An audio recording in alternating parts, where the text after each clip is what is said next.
Welcome back set game attach. ഞാൻ ഇന്ന് വന്നിരിക്കുന്നത് മോട്ടോറോളയുടെ സിഗ്നേച്ചർ ഫോണിനെ കുറിച്ച് വീണ്ടും പരിചയപ്പെടുത്താനായിട്ടാണ്. ഇതിനു മുന്നേ ഞാൻ 2-3 പ്രാവശ്യം ഇതിൻ്റെ മറ്റു കാര്യങ്ങൾ വെച്ച് വീഡിയോ ചെയ്തിരുന്നു. ഇതിൻ്റെ പൂർണ്ണമായിട്ടുള്ള ഡീറ്റെയിൽസും ഉറപ്പായിട്ടും നിങ്ങൾക്ക് കയ്യിൽ ലഭിക്കുമ്പോൾ ഉണ്ടാകുന്ന കാര്യങ്ങളെക്കുറിച്ച് ഞാനിതിൽ ഡീറ്റെയിൽ ആയി പറഞ്ഞു തരാം.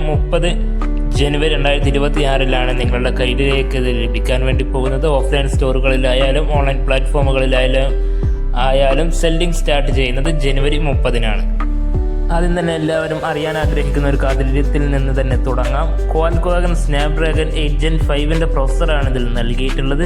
സ്റ്റോറേജ് ആൻഡ് റാം ടൈപ്പ് നോക്കുകയാണെങ്കിൽ 12 GB RAM plus 256 GB storage വേരിയൻ്റാണ് ഫസ്റ്റ് വേരിയൻ്റ് ആയിട്ട് വരുന്നത്. സെക്കൻഡ് വേരിയൻ്റ് ആയി വരുന്നത് 12 GB RAM plus 512 GB storage ആണ് വരുന്നത്. മൂന്നാമത്തെ ഒരു ഓപ്ഷനായി വരുന്നത് 12 GB RAM plus 1 TB storage ആണ്. അത്യാവശ്യം നല്ല സ്റ്റോറേജ് ടൈപ്പും അത്യാവശ്യം നല്ല റാം മോഡലും ഇതിൽ നൽകിയിട്ടുണ്ട് എന്നുള്ളതും ഇതിൻ്റെ മറ്റൊരു പ്രത്യേകതയാണ്. ഇനി നമുക്കിതിൻ്റെ മറ്റ് പെർഫോമൻസിൻ്റെ കാര്യത്തിലേക്ക് പോവുകയാണെങ്കിൽ ഞാൻ നേരത്തെ പറഞ്ഞതുപോലെ തന്നെ സ്നാപ്ഡ്രാഗൻ്റെ 8 Gen 5 പ്രോസസ്സറാണ് ഇതിൽ ഉപയോഗിച്ചിരിക്കുന്നത്. 3 nm ഫാബ്രിക്കേഷനോടുകൂടിയുള്ള പ്രോസസ്സറാണ്. LPDDR5X റാം ടൈപ്പാണ് ഈ ഫോണിൽ വരുന്നത്. ഇനി നമുക്ക് ഇതിൻ്റെ ആൻറ്റിറ്റ്യൂ സ്കോർ നോക്കുകയാണെങ്കിൽ 30,98,256 ആൻറ്റിറ്റ്യൂ സ്കോറാണ് ഇത് നേടിയിട്ടുള്ളത്. 15.0 സെക്കൻഡിൻ്റെ ബൂട്ടപ്പ് ടൈമാണ് ഇതിൽ വന്നിട്ടുള്ളത്. ഗെയിമിംഗ് ടെസ്റ്റ് നോക്കുകയാണെങ്കിൽ 5% മാത്രം ബാറ്ററി ഡ്രെയിനിങ്ങും 43.7% ഹീറ്റിങ്ങും ഈ ഫോൺ നൽകുന്നുണ്ട്.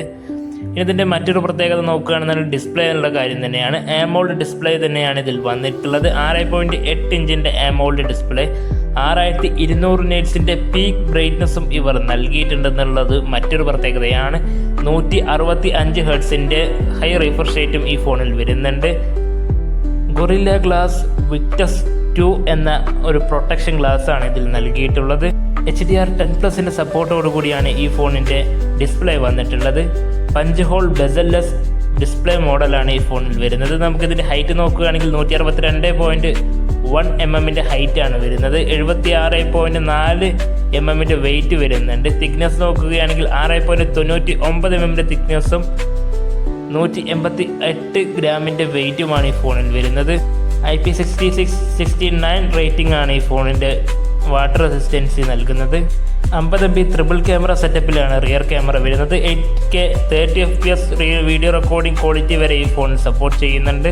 ഇതിൻ്റെ ഡീറ്റെയിൽഡായി മറ്റൊരു വീഡിയോ ചെയ്തത് കൊണ്ട് തന്നെയാണ് ഈ വീഡിയോ ചുരുക്കിയത്. നിങ്ങൾക്ക് കാണാൻ താല്പര്യമുണ്ടെങ്കിൽ ഞാൻ കമൻറ്റ് ബോക്സിൽ പിൻ ചെയ്ത് വെക്കുന്നതാണ്. തീർച്ചയായും